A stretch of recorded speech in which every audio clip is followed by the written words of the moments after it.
है कि कांग्रेस के जो कैंडिडेट है उन्होंने अपने स्तर पर खुद जितनी मेहनत की है वो उस पर है, पार्टी स्तर पर जो उनको मदद मिलनी चाहिए थी वो शायद नहीं मिली और उसी का नतीजा है कि जो एग्जिट पोल के जो नतीजे या जो उनके परिणाम सामने आ रहे हैं सबसे बड़ा फैक्टर कौन सा रहा जो दिल्ली में काम किया? क्या अरविंद केजरीवाल का जेल जाना, शराब घोटाले में आरोप लगना तरह तरह के और मंत्रियों पर आरोप लगना, अंदर की गुटबाजी होना, ये सब कहीं ना कहीं मेन कारण बने?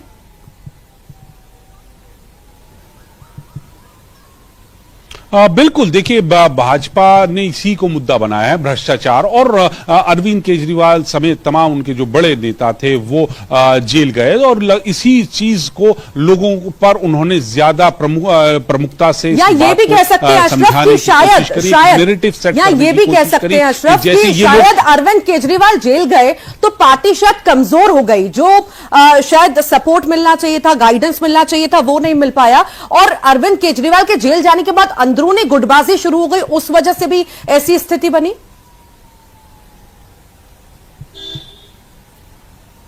बिल्कुल, अंदरूनी गुटबाजी भी है, लेकिन जो नैरेटिव सेट किया बीजेपी ने और जिसको आम आदमी पार्टी लेके आती थी कि वो बहुत ईमानदार हैं, साफ छवि वाले हैं, उसी नैरेटिव को बीजेपी ने पलट दिया। उन्होंने साबित किया कि कैसे इन लोगों ने भ्रष्टाचार किया, कैसे ये लोग आरोपी है और जेल गए हैं। तो वो चाहे वो शराब घोटाला हो या दूसरे घोटाले हो, दिल्ली जल बोर्ड का हो, कई तरह के घोटाले बीजेपी ने उजागर किए और जो आम आदमी पार्टी की साफ और ईमानदार वाली जो छवि थी उसको उन्होंने खराब किया और उसके लिए उन्होंने सबूत दिए कि कैसे इनके जो मंत्री हैं वो तिहाड़ जेल में गए और कई कई महीने वहां पे गुजारे। इस चीज को उन्होंने जनता के बीच में रखा, नैरेटिव सेट किया और हो सकता है कहीं ना कहीं ये बात आम लोगों के दिल में भी घर कर गई। जी वाकई और ये तो घर कर गई, पर यहाँ पर ये भी हमने देखा कि बीजेपी ने जितना ज्यादा एक्टिवनेस यहाँ पर दिखाई और इतनी सारी रैलियां की, चाहे वो पीएम ने की हो, गृह मंत्री ने की हो, राष्ट्रीय अध्यक्ष ने की हो, योगी आदित्यनाथ ने की हो, इसका भी बहुत अच्छा खासा असर हमने अशरफ देखा है।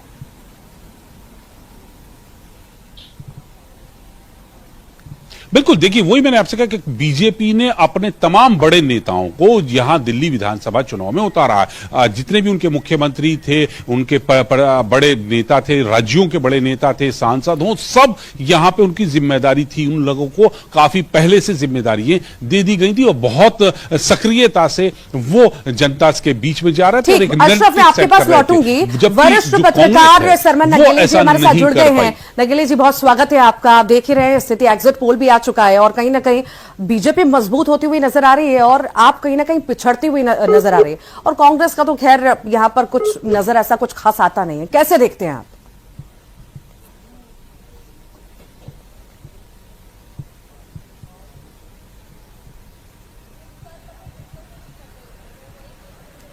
नगेली जी, आपको मेरी आवाज मिल पा रही है?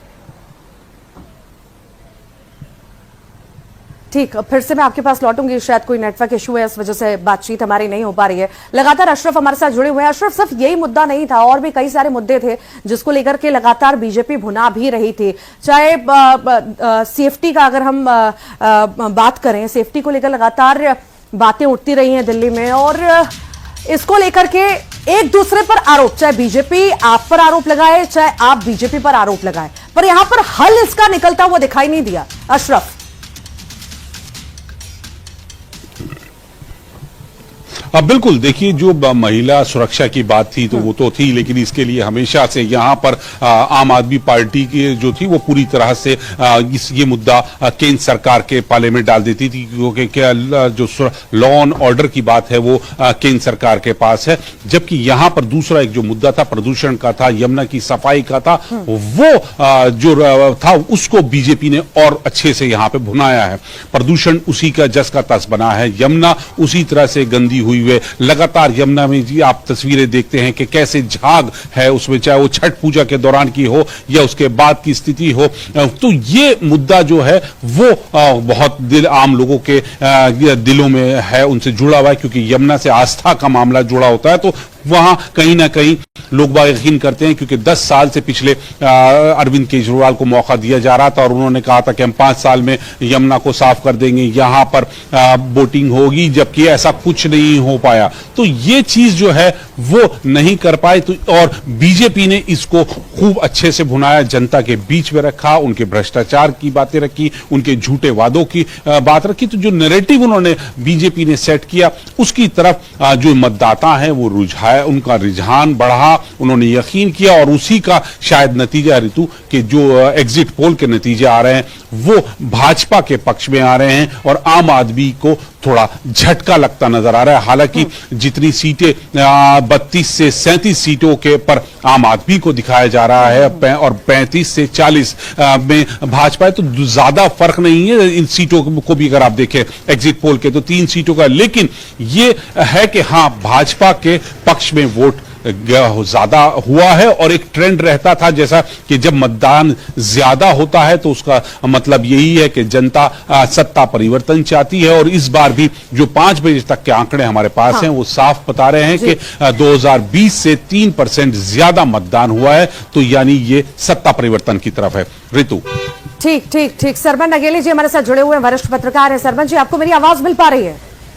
मिल रही जी, जैसी तस्वीर अभी हम देख रहे हैं, कहीं ना कहीं बीजेपी को बढ़त मिलती, आप पिछड़ती हुई नजर आ रही है, किस तरह से देखते हैं? देखिए, जिस तरह से देश के प्रधानमंत्री माननीय नरेंद्र मोदी जी और गृह मंत्री अमित शाह जी और जेपी नड्डा जी जो चुनाव जीतने की रणनीति पर काम करते हैं, वो उनकी लगातार रणनीति सफल होती दिख रही है। चाहे मध्य प्रदेश के जो या राजस्थान या दिल्ली के चुनाव हुए, अभी महाराष्ट्र के चुनाव हुए, फिर लोकसभा चुनाव में, तो लगातार उनकी रणनीति सफल हो रही है। और अभी तो उनका एक अच्छा एक माहौल चल रहा है पूरे देश में, तो जो अभी रुझान आ रहा है उस रुझान के अनुसार तो कह सकते हैं एक जो आपका एग्जिट पोल है कि उनकी सरकार बनती हुई दिख रही है। लेकिन मेरा यहाँ ऋतु जी एक दूसरा मानना है। मैं चूंकि ओपिनियन पोल और सर्वेक्षण और भारतीय चुनावी सर्वेक्षण पर थोड़ा सा स्टडी कर रहा हूँ, मैं लंबे समय से कर रहा हूँ, कुछ काम भी चल रहा है मेरा किताब का। जाने माने लेखक निक मून ने अपनी पुस्तक opinion poll history theory and practice में लिखा है कि जनमत सर्वेक्षण अच्छे या बुरे के लिए लोकतांत्रिक प्रक्रिया में अंतर्गुंफित होते हैं। ये चुनाव को भेड़चाल के स्तर तक या रेस्कैप स्तर तक गिराकर पूरे लोकतंत्र को दूषित करते हैं। मेरा मानना है कि मत सर्वेक्षणों के चुनाव अभियान और वास्तविक मतदान पर पड़ने वाले प्रभावों की जांच होना चाहिए। यह सवाल इसलिए उठता रहा है कि पारदर्शिता इनमें का पहलू नहीं होता है, एकदम विपरीत नजर आते हैं। लेकिन जो पिछले चुनाव हुए हैं राज्यों के, उनमें सर्वेक्षण सही भी साबित हुए, कहीं कहीं गलत भी साबित हुए, जैसे लोकसभा चुनाव के संदर्भ में देखे अपन। तो अभी कहना मुश्किल है, लेकिन एक मोटे तौर पर देखा जाए तो उसमें यही तस्वीर निकल कर आती है कि सर्वेक्षण आमतौर पर सही साबित होते हैं।